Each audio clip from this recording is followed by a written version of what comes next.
our goal is to have another Starbomb song written within the next roughly month. Yeah, and from the beginning we were always like, we're doing 3 Starbomb albums. Yeah. It's like, it's 3, we have to complete the Triforce. So like, it's gonna happen, I promise you.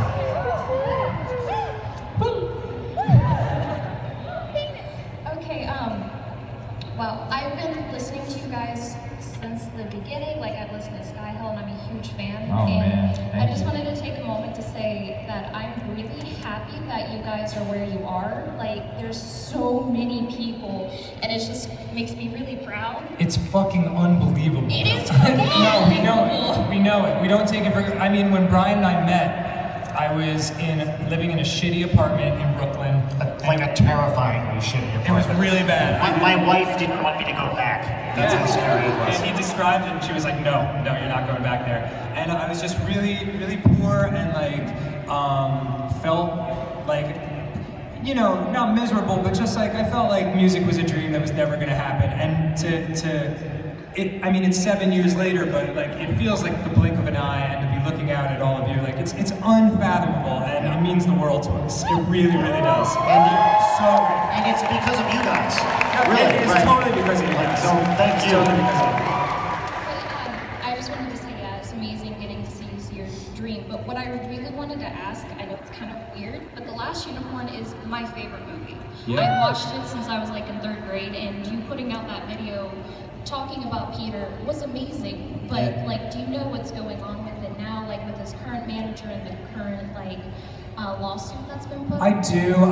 It's a bummer of a subject, and it's the kind of thing where there's a lawsuit involved. I don't know how much people know about The Last Unicorn and what's going on with it, but there's a fight legally between Peter Beagle and his former manager Connor Cochran. And the only thing I'm going to say about it is I was not present for anything that's being disputed. All of my dealings with Peter and all of my dealings with Connor were excellent. They both were great to me. They were really professional and awesome.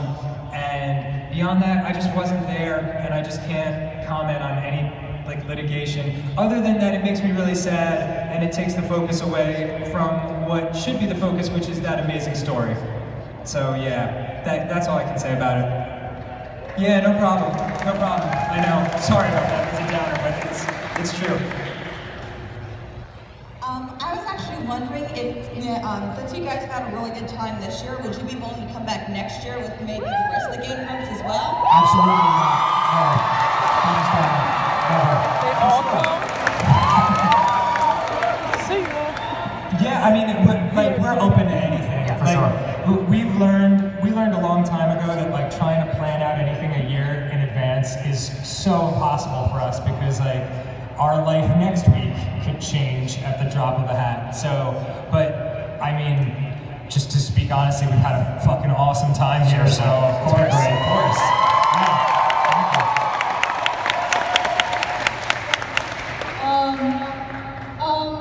This is kind of a two-parter. First off, do you know, since I've met MsDBZbabe in person or whichever, do you know who he is? Yeah, we just hung out with him like 5 minutes ago. He's a very good friend. And also, would you ever be willing to collaborate with him in some sort of way? Yeah, of course. Nate, if you guys don't know Nate Wants to Battle, he is an incredibly talented guy, tremendous musician. You should check out his YouTube channel, because what he does is just incredible. And yeah, we'd love to work with him. Yeah, he's super talented and he's our friend, so yeah, of course, we'd be happy to work with him. Yes! Make it happen. Hey guys. No. Dan, really quick, I really love the football podcast you do, man. Oh my God, thank you. I don't know if anybody knows about that. We like, my friend Josh, who I was a buddy of mine in Philadelphia, he was like, dude, can we do a podcast? And I was like, sure thing. And then 10 years later, we hadn't done it. And then he found out about NSP and Game Grumps and what's going on. He's like, can we do that podcast now? And so, like, we don't tell anybody about it, we don't promote it, we just do it on shitty microphones, and like 1,000 people listen, and one of the 1,000 is this guy. So thanks, man. Thank you. What's it called? I know you're a big fan of progressive progressive rock. Yeah. On the cover album, would you ever like do like an epic 10+ minute song? Like Totally, fuck yeah. Good God, yes, fuck yeah. Awesome. Absolutely. Hell yeah. I'm sorry?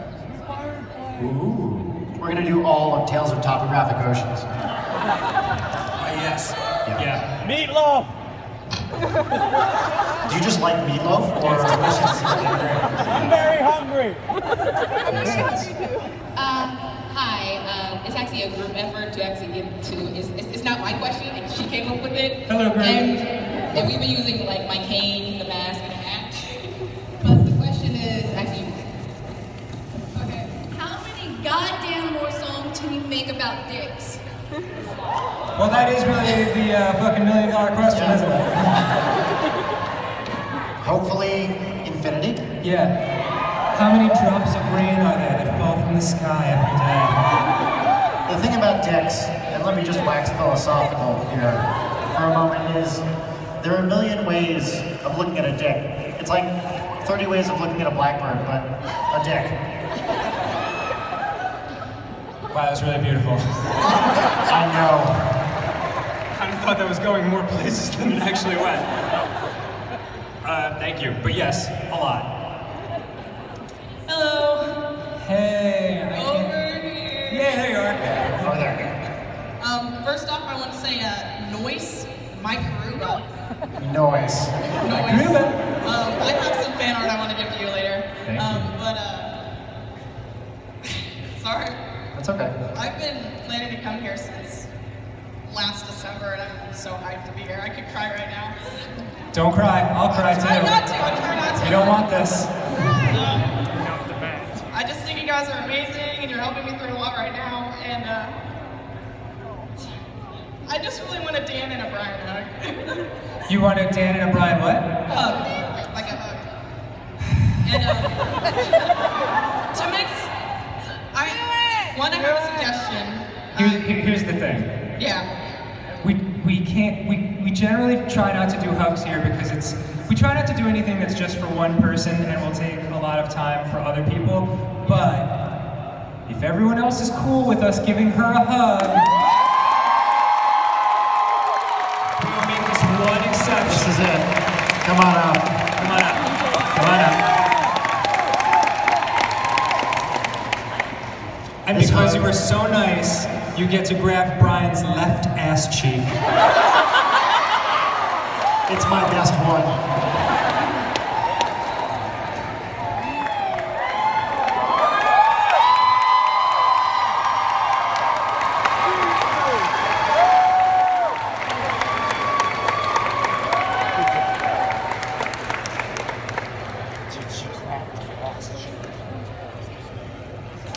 A cowboy bebop cut.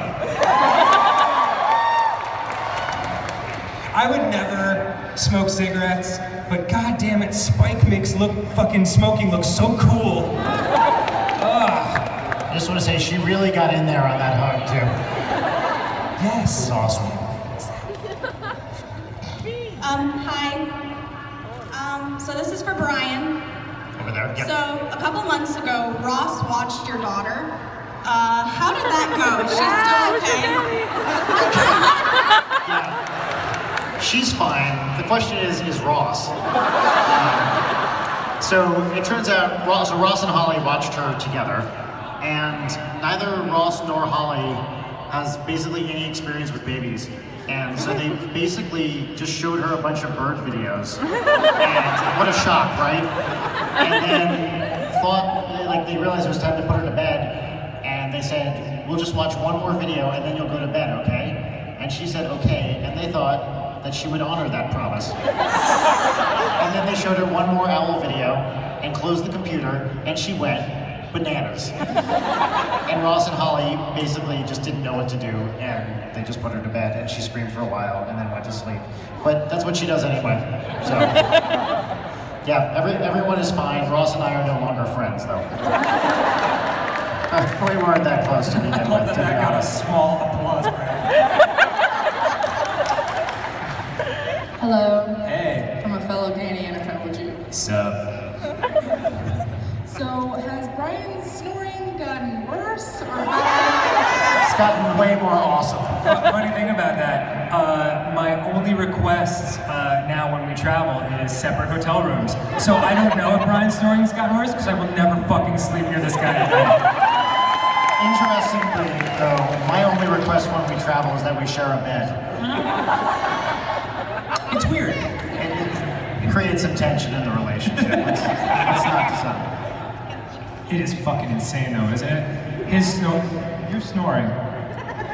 What?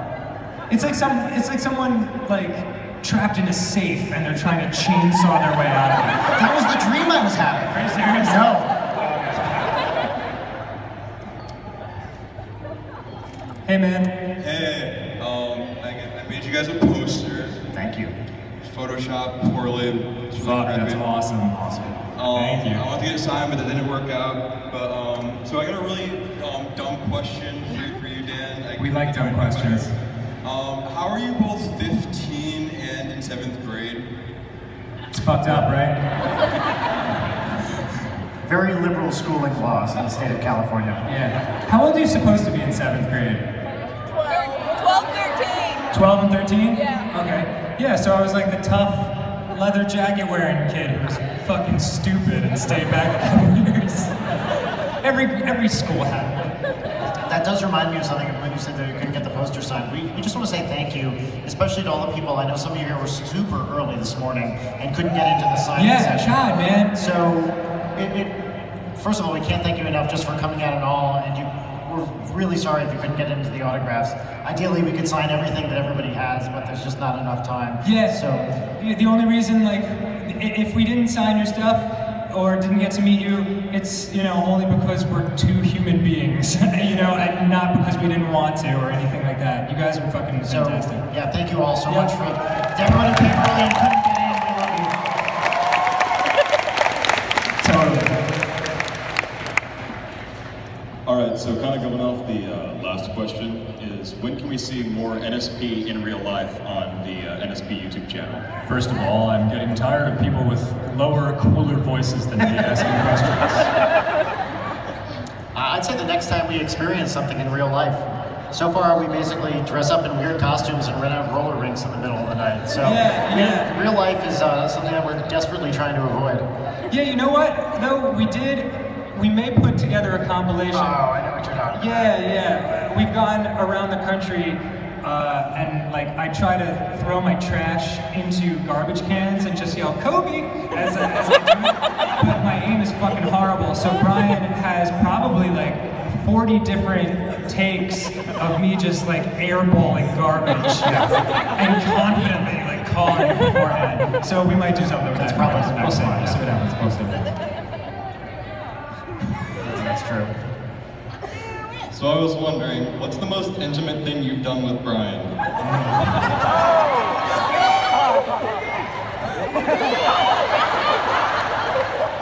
The answer might change in 2 seconds. Let's share a mic for this one.